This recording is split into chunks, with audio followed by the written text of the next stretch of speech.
Oh boy, do I have something to talk about today. I have no idea how long I'm going to be ranting on about this topic. It could be short, it could be long.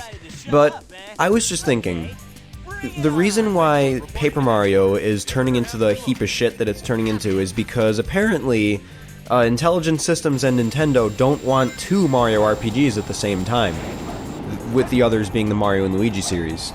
And I was just thinking how lazy of a point of view that is. How much of a shitty bullshit point of view that is. That just fucking pisses me off just thinking about it.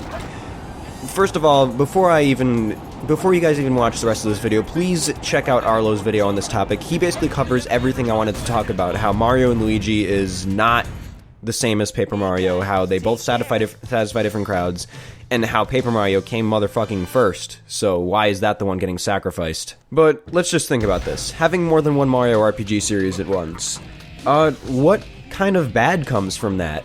There's no bad that comes from that. You just have two Mario RPG series, both of them being good.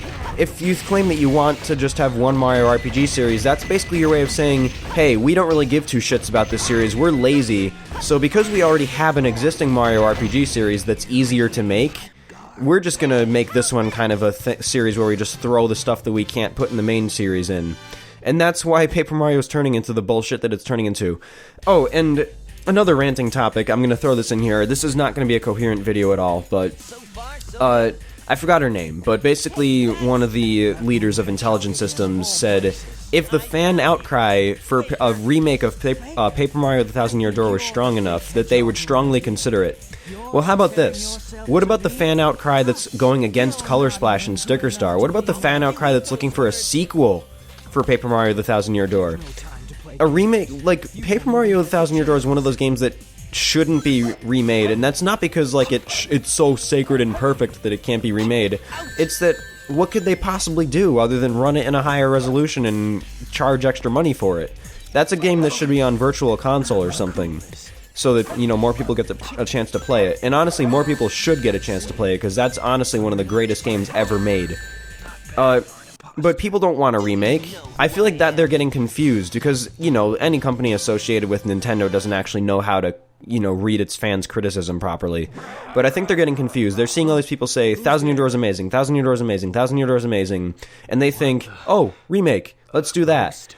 Or maybe they are seeing the actual outcry, and they're only thinking remake because they're lazy and they don't want to make a proper fucking Paper Mario game. Here's what we want, Intelligent Systems. The next Paper Mario game, just kind of grin and bear it, and accept the fact that this Paper Mario game is going to get slammed by critics and it's not going to sell well. Just accept it. It's on a nearly dead system, and most of the feedback for the game is negative because of, you know, angry fans so far, rightfully so. So accept that this is going to get poorly made, but instead of shelving Paper Mario for good like you guys are probably going to end up doing, just listen to the fans. Just make a proper Paper Mario game. That's all any of us want. Like, even bigger channels, small channels like mine, that's even people who haven't played Paper Mario before, understand that that's exactly what the fans want, and are looking at, from like an outsider looking in, how just stupid this whole thing is. Like, this game shouldn't exist in the way that it exists in. And here's the problem, is that, like, there's not that many things that would have to be done to this game to make it a good Paper Mario game. One, add variety to the characters, because all we're seeing are plain old fucking toads. Josh Thomas of the BitBlock went over this. Like, there's a tropical area in the game, and the toads there are just ordinary toads. They're not even dressed up for the environment they're in. That's just ridiculous. So, make a variety on the characters, get rid of the map screen, and make the world interconnecting, because a map screen is just dumb when we're trying to feel like we're going through this world. It's supposed to feel like an adventure, and a map screen does not make it feel that way. And focus on the story. Make a good story that we like. That's the whole point of these games. What is this game called in Japan? Mario Story.